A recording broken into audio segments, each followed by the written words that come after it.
Hey, it's me, the Quenchies. I'm that late afternoon craving you just can't shake. Wait, what's that? Welch's Grape Aid? No! Made with real fruit and no added sugar, nothing answers the call of the Quenchies like Grape Aid.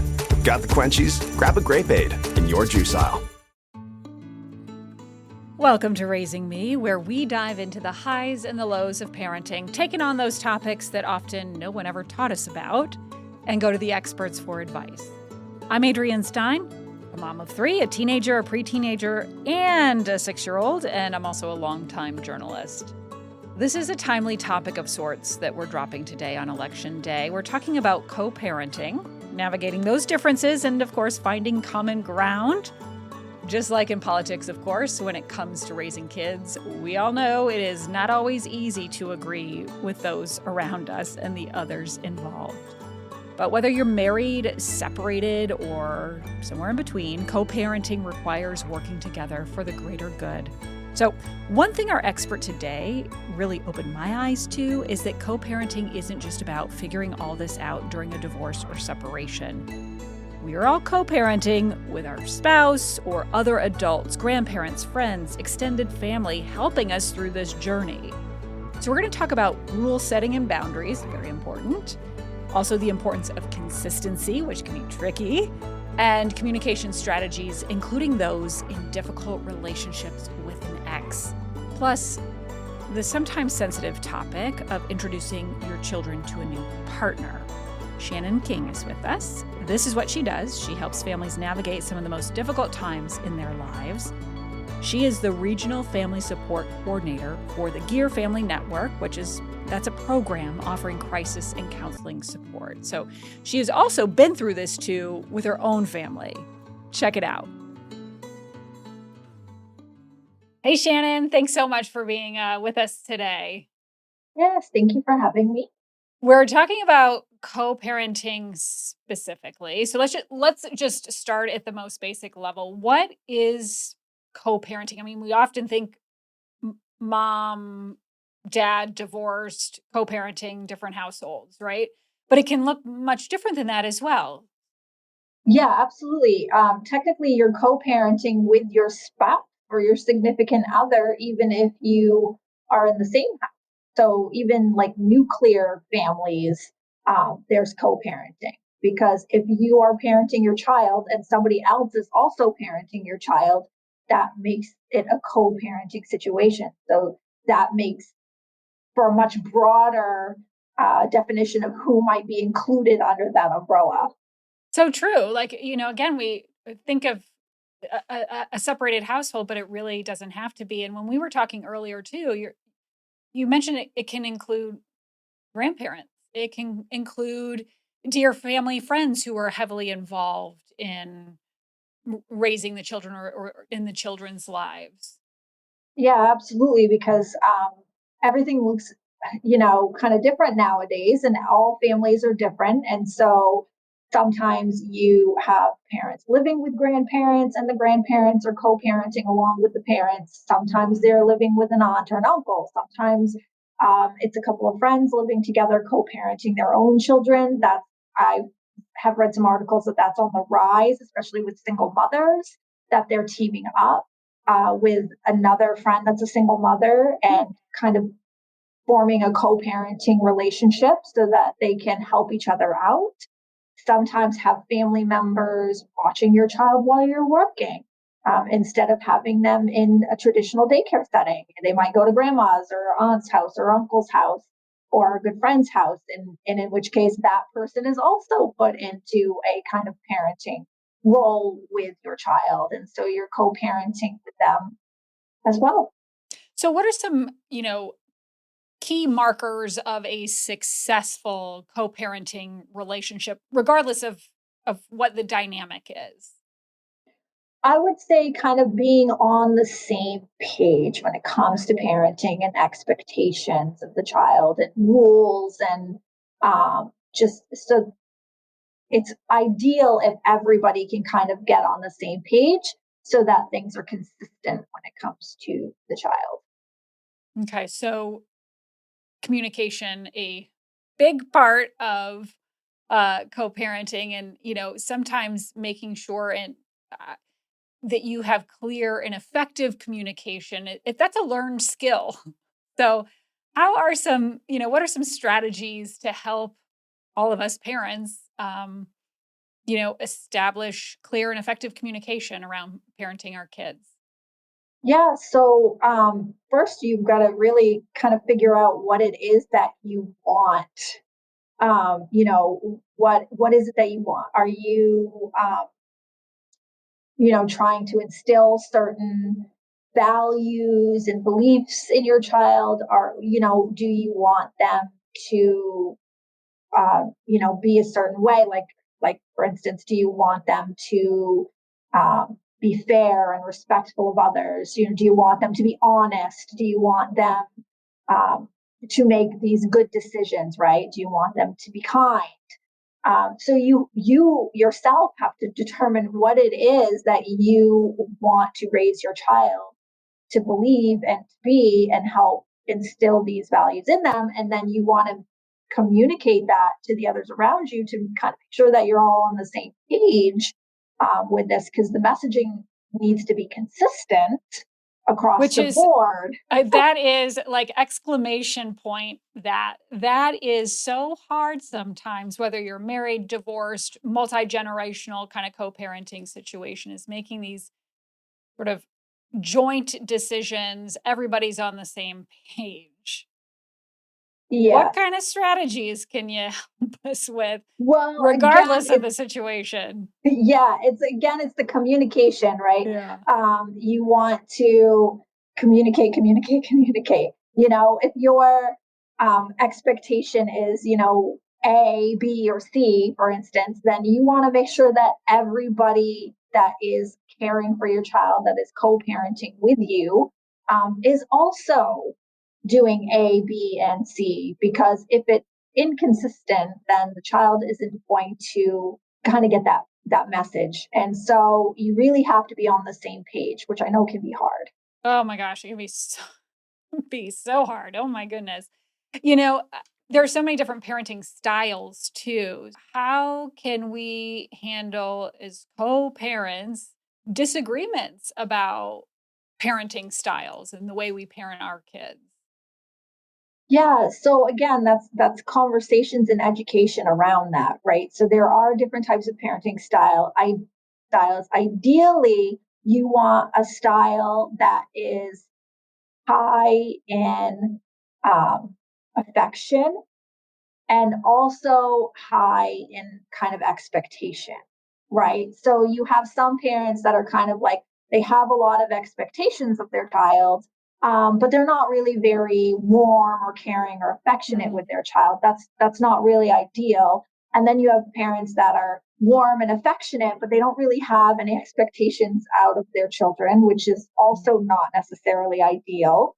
And then unfortunately, you also have parents who just don't do either. They just kind of let their children go and don't really pay all that much attention to them. Obviously, that's also not ideal. So, what you're looking for is like consistent standards and expectations, but balanced with like love and affection and acceptance. So, it's trying to get everybody in your child's life on that same page of like, we are going to expect such and such from them, but we're going to do it in a way that's kind and a way that is loving and affectionate versus demanding and or belittling to the child. And so it's just kind of trying to get everybody on the same page when it comes to that. When it comes to co-parenting in blended households or just separate households, whether the, you know, ex-spouses in whatever capacity have remarried, what about just, co-parenting in that situation and just thinking in terms of routine? Kids going from one house to the other, there are going to be different rules and expectations. uh, Regardless of, if even if you're on the same page, there are going to be some variations of the rules. So, what is the best way to help create routine, which is so important for kids as they're growing up in those co-parenting blended household situations? Yeah, I would say, again, having those conversations with the other parent around what the expectations are, and not having it be like, I want you or I need you to do this, this, and this. Having it be more of an open dialogue about, like, well, how does this look at your house? Like, let's, for instance, the bedtime routine. Like, what does the bedtime routine look like at your house? This is what the bedtime routine looks like at my house. And then you can have conversations with them around the success rate, right? Like, is the child actually sleeping? Is the child having a hard time getting to bed? So you can look at, okay, well, they seem to be sleeping really well at your house. What are you doing? And maybe I can adopt that. And so it's having those conversations in a much, like, a more open, accepting way versus, I need you to do this exactly the way that I'm doing it here. It would be, again, much more of a conversation around it. What about like boundaries? What role do boundaries play in co-parenting, and what's the best way to set them? Boundaries are not always easy, no matter the relationship or situation, but in co-parenting and blended families in particular, that seems like it would be even more challenging. This is a PSA, or public sock announcement.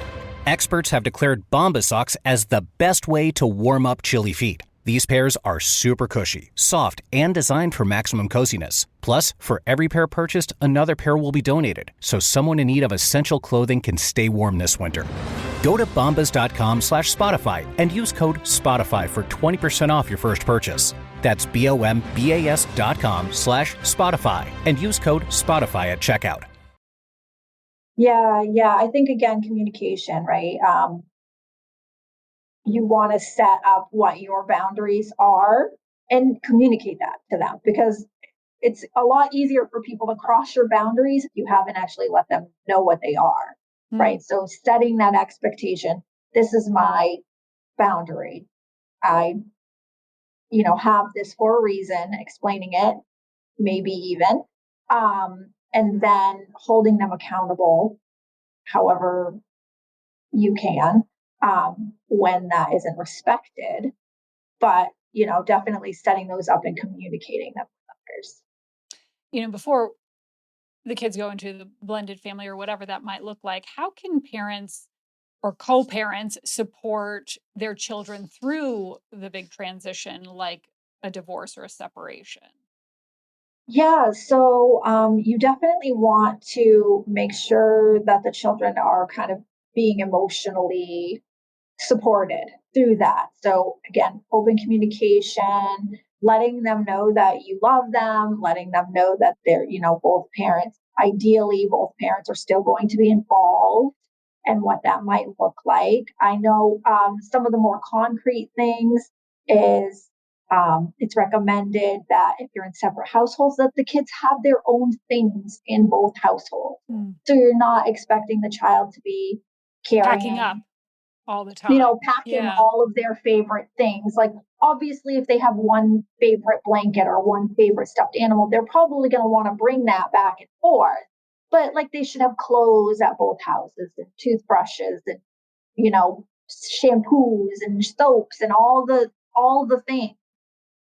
They should have their things at each house so that both houses are home to them.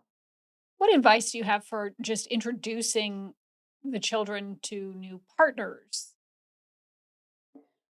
So for that, just general advice is, you don't necessarily want to be introducing just everybody that you maybe go out on a date with to the new children. It would be ideal if, if you've been seeing somebody consistently for a little while and things are maybe getting a little bit more serious. That's the point at which, we recommend introducing, that new person to your children so they can kind of get to know them, and maybe do that in kind of like a easy, friendly way. Like, maybe they come over and watch a movie, or maybe they, you go out to dinner, or you go do something fun, but just kind of ease into it a little bit here and there. Should the ex have a say in when the kids meet the new partner or potential partner? I guess I would say that probably depends on your relationship with your ex. And because that really, I think it usually is on the parent who is the one in the relationship to determine when that would be. Because the let's say ex significant other, the ex spouse or whatever, they don't know where you're at in your relationship with this person because they're not in it with you.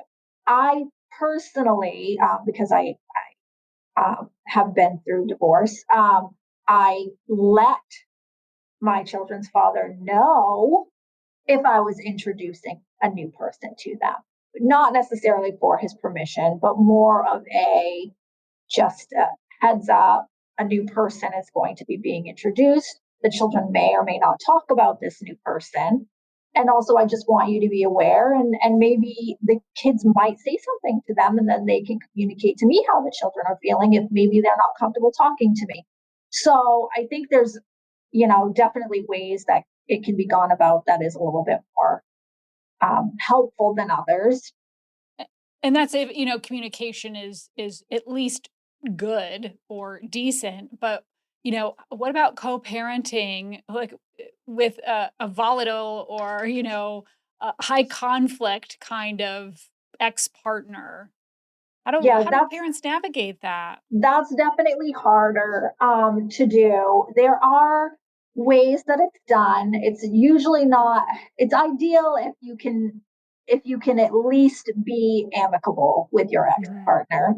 But I know that's not always an option. So there's a couple of different things. There's different apps actually that parents can use to communicate back and forth only about children. Hmm. I've had families that I've supported that have used notebooks, and the parents do not communicate with each other at all, but write in a notebook that goes in the child's backpack and goes to the other parent's home, and the other parent can read, you know, all this stuff about the child. It's usually related to like if the child takes medications or the child has been having trouble sleeping, but it's all communication related to the child, just written in a notebook for the next parent. And then the parent can do with that information what they will. So there's a few different things. The term parallel parenting, where kind of what happens at your house and it doesn't have anything to do with me, and I'm going to parent at my house, and what happens here doesn't have anything to do with you. It's not necessarily ideal for the children. Hmm. Seems confusing. Yeah. And yeah, it can be confusing, but unfortunately, it is sometimes the way things are Right, of because course.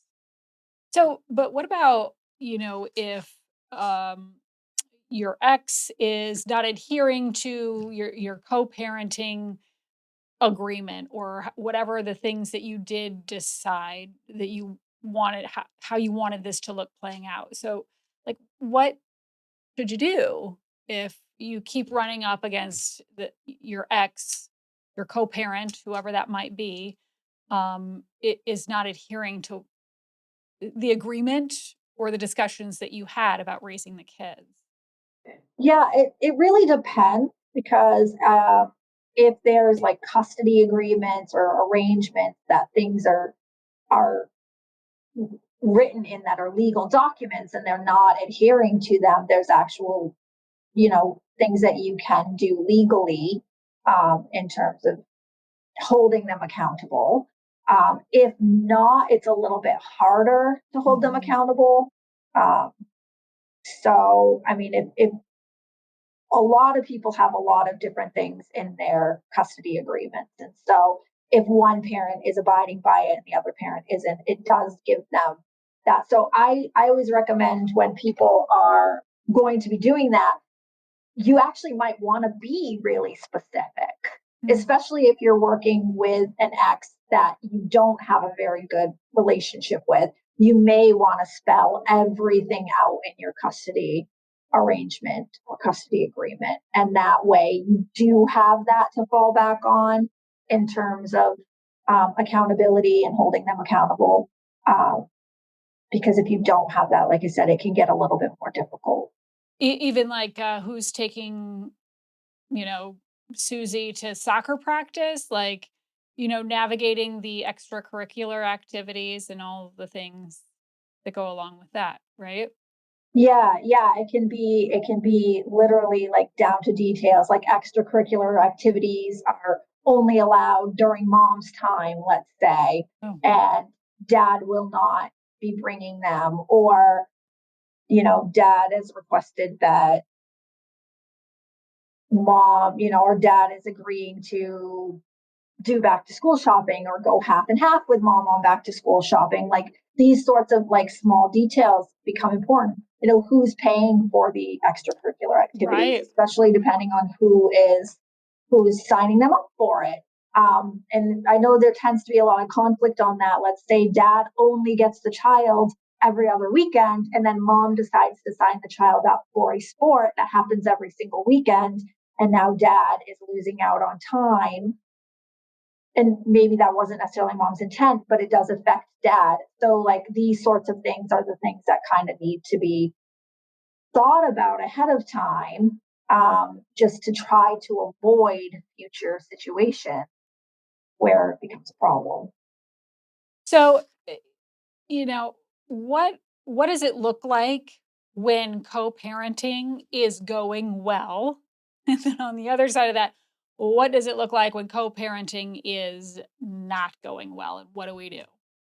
Yeah. So I think, again, going well is things are running smoothly. The children seem to be happy and transitioning relatively well. The parents are communicating with each other at a pretty high level in terms of the kids. So one parent isn't, oh, I don't know what's going on with them when they're over there. The communication is good between the parents. So those are all things like signs that it's going really well.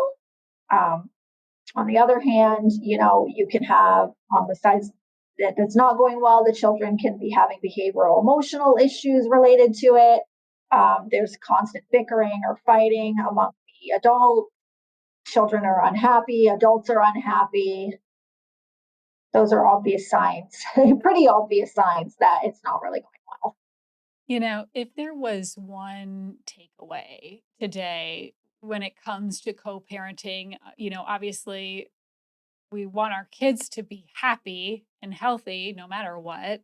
But what is one thing any parent today who is navigating a co-parenting situation can take away from this conversation moving forward?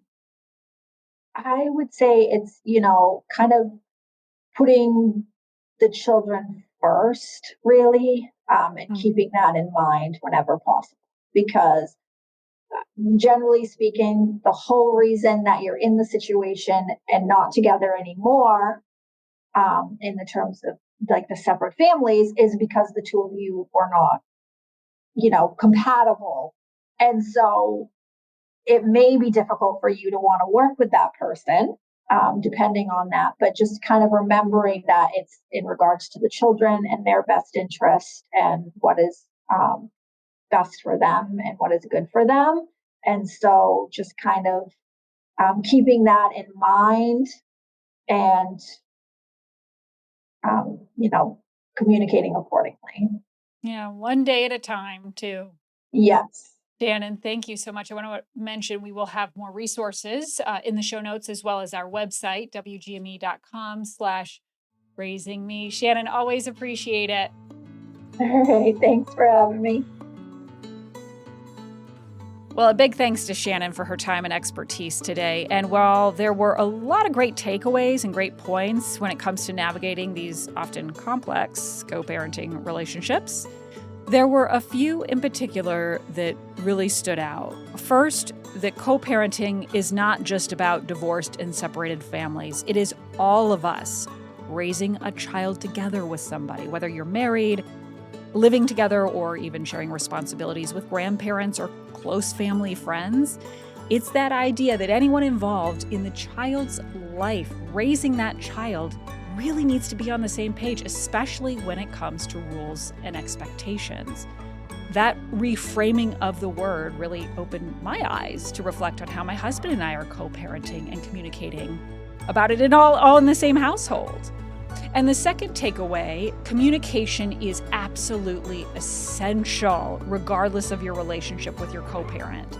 Before we can co-parent effectively, we have to have those conversations about what those values and beliefs we want to instill in the kids really are, and then, make sure everyone is on the same page consistently. Not always easy. In fact, sometimes quite difficult, especially when parenting styles are so different. But at least trying to keep open communication so all are working together is so key. And then last, just those clear boundaries. So important, especially for parents co-parenting when working across different households, whether it's deciding how to introduce new partners to the kids or holding each other accountable for agreements. As we know, and as Shannan explained, the goal should always be to maintain a respectful and cooperative relationship focused on what's best for the kids.